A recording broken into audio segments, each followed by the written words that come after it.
My name's Huldah, and I play the violin with the Mill City String Quartet. Some of you may remember us as we came out to visit some of your schools last year before the COVID hit in February. So a big thank you to Brit Music Festival for having us out and inviting us to create these wonderful videos for you. Today I'm going to talk to you about vibrato. What is vibrato? Vibrato is a technique that us string players use to decorate a note. So instead of just a straight pitch, I decorate it with a little vibrato. So there's two characteristics to what I just did. The first is pitch variation. So I'm not just playing that straight B anymore. There's also a different pitch introduced,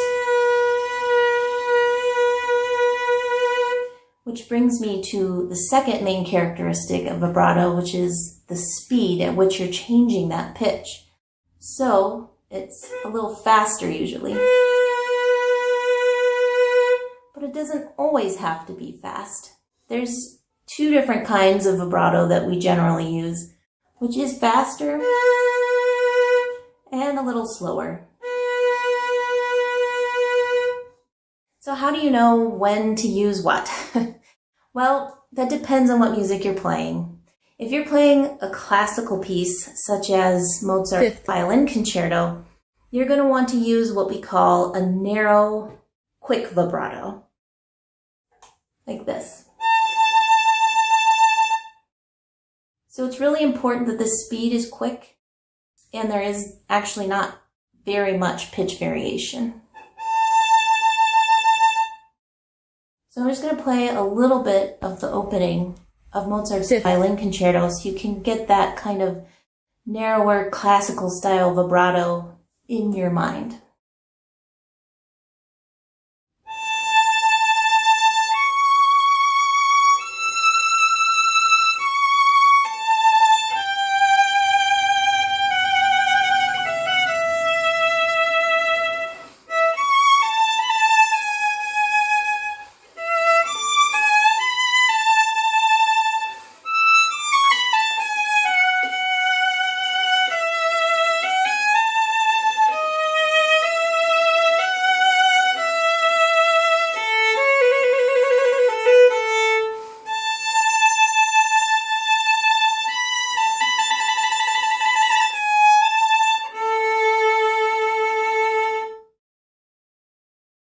So that gives you an idea of the classical style of vibrato with the quicker speed.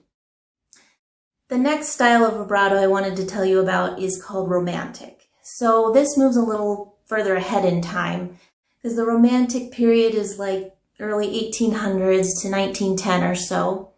And what changes is the vibrato gets what we call wider.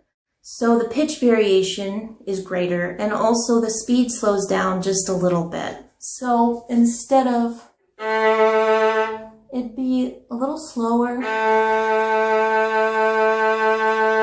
like a little calmer, and maybe a little wider. So when I was doing that narrow vibrato, I tend to be up a little more on my, the tips of my fingers.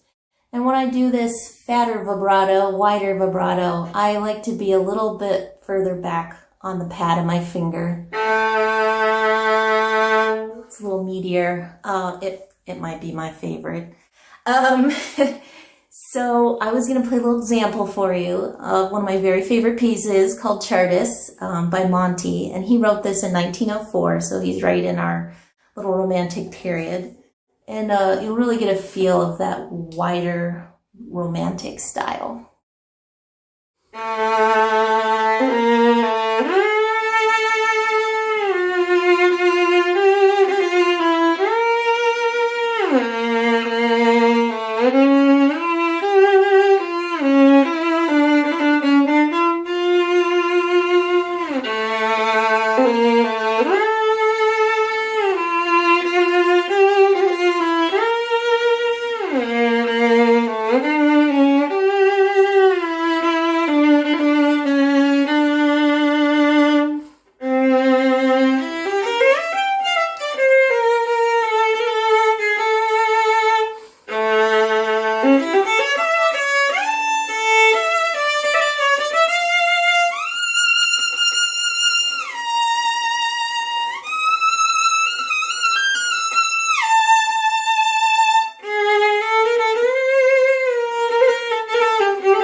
you an idea of the two of the biggest changes in vibrato style. And I just wanted to leave you with 5 tips as you're working on your own vibrato. I highly recommend that you have a teacher help you, whether it's a private teacher or someone at school. But vibrato definitely needs a guiding hand. But my first tip number 1, relax your left shoulder. Because if you have it up like this and you're trying to vibrate, it makes everything tense, and you may not even realize you're doing it. So you might want to go in front of a mirror, but make sure this shoulder is down, and this one for that matter. Make sure your chest is up. Kind of make a straight line between your shoulders. You need to be relaxed and have your shoulder down. Okay? Tip number 2, your left thumb, big one, needs to be loose. If you're gripping your violin with this thumb over here, if it's squeezing real tight, it's going to make the rest of your fingers tight, and then nothing is going to want to wiggle. It just doesn't work. And you know what? That's also a great tip for shifting. If this thumb is real tight, it makes shifting really hard. So you really want to be aware of your thumb. Just keep it does touch the neck, but it just needs to be loose so you can move around and vibrate freely.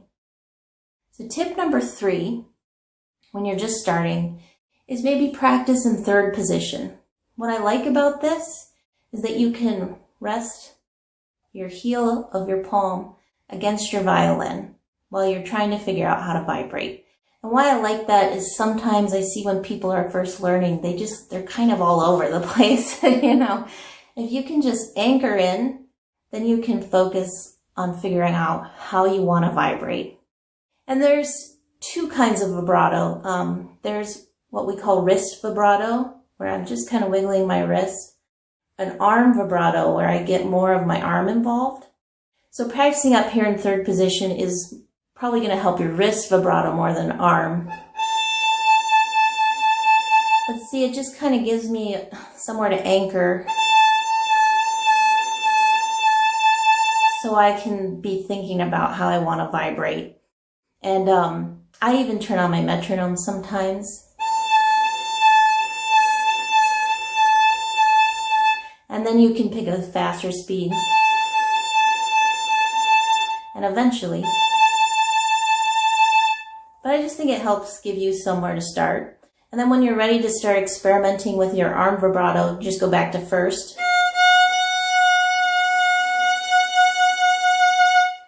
And wrist or arm vibrato is a big debate. I prefer wrist often, but I really like mixing up the 2 because sometimes arm vibrato can be really exciting, and so I like to save it for kind of those big moments. But it's really up to you and your teacher and the music you're playing. There's a lot to think about, which is kind of exciting because it's like a vibrato palette, if you will.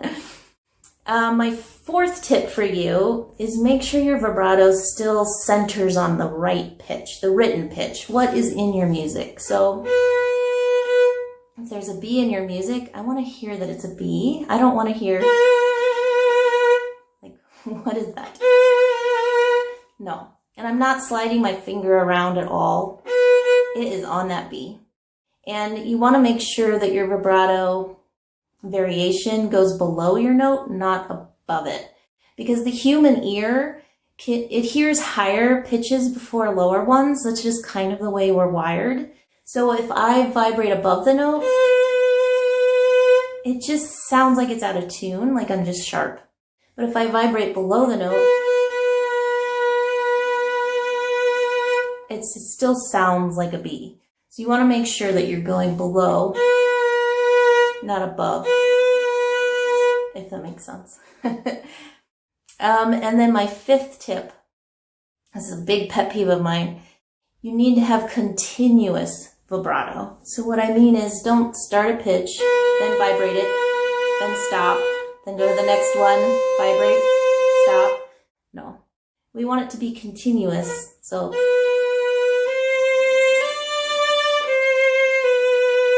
not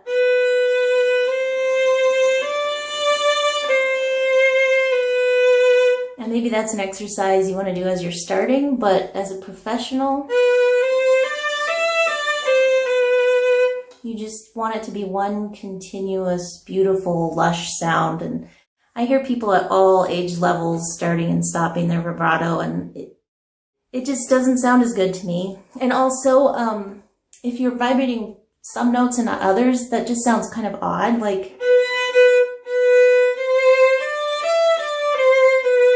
Like I didn't vibrate every note, I just vibrate some of them, and then the ones that have vibrato sound like they have more emphasis than ones that don't, and it's just kind of confusing as the listener.